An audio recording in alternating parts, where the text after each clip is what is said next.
Now, Albert, you were saying that when our cargo came in, you were instrumental in getting the cargo in, and your biggest concern is that the cargo, the beginning of this process, everyone seemed to just be getting the cargo there, as opposed to trying to get the cargo out to where it needed to go. Exactly. It would go to a centralized point, and then it would die, and then it would become a horde effect that they were afraid to give the cargo out, and they were trickling it out because it's one of these, this is what we have, we're in a dire situation, we don't want to give up the cargo, even food in some cases. That's why we ran a lot of backdoor operations to get food out to the public on a night basis, you know, going out without security teams and sorties and just giving food to people we knew needed it. Same concept, but in an organized fashion. We need to do it with the hospitals and the triage sites that, as you know, I just found out in the lower end of the epicenter, there's like 3 triage sites that have been abandoned.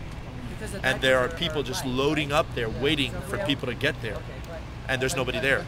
So there's amputation cases, there's potential amputation cases, potential gangrene setting in, people without food, water, and they're just seeing the triage sites and thinking that they're going to get some help. Right. And the help has transferred over to more centralized points, and these people are languishing out there. Is that because the product isn't there to do the work they need to do, or is that just because the doctors don't know to go there? What's going on? I'll tell you what it is. It's a vacuum effect that's occurring. It's called volunteer vacuum. We get volunteers cycled in, there the triage sites built up, service is applied, the word filters out through the bush. The people come into these localized triage sites to try to get support because they can only walk, and they can only go as far as they walk limping or injured or carried, because transportation is limited and gas is limited, so not everybody has gas or a car. So that fact has diversified and spread the patient care. And then now, as volunteers cycle out and don't have organization to cycle in support to the triage sites they were operating or had helped set up, the triage sites go barren, and then people still, there's no communique to transfer the triage over to another location. There's a disconnect, so triage sites are going empty. And it's really disheartening, and all you need is the Ministry of Health to correlate all those into a geographic map, which is in existence, but now it has to go a little further to triage site and capabilities of each of those triage sites, and how the volunteers that are channeling in to help support those triage sites on surgical and continuous care can come in and basically keep it operational. What's happening is doctors come in, they do the cut, they fix the surgeon. There's no backup nursing, no support checkup or follow-up on the patient. So the patient falls in bacteria, he might have a infection, there's a broad, and that's what's happening right now. A lot of these things were done with hacksaws at the beginning. They were done with things that weren't autoclaved. Right. So you're getting major infections on all these poorly done amputations with no follow-up continuous care, because they're not coming with a full contingent team.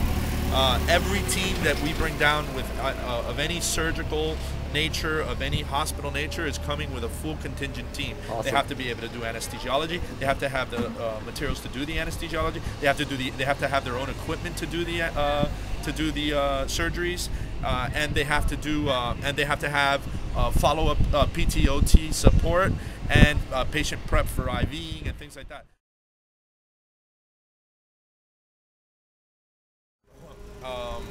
I want to focus.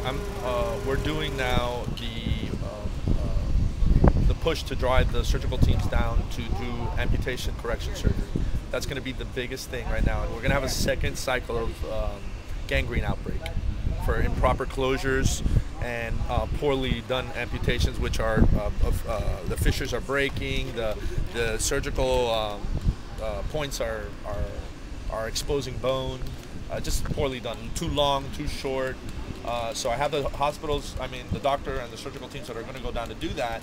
But if they don't have the antibiotics to support that, they shouldn't even start the surgeries. Here we are inside the trauma center where Jonathan and Paul are working. Give you some idea. The doctors get your meds back here in the back. The X-ray unit over here.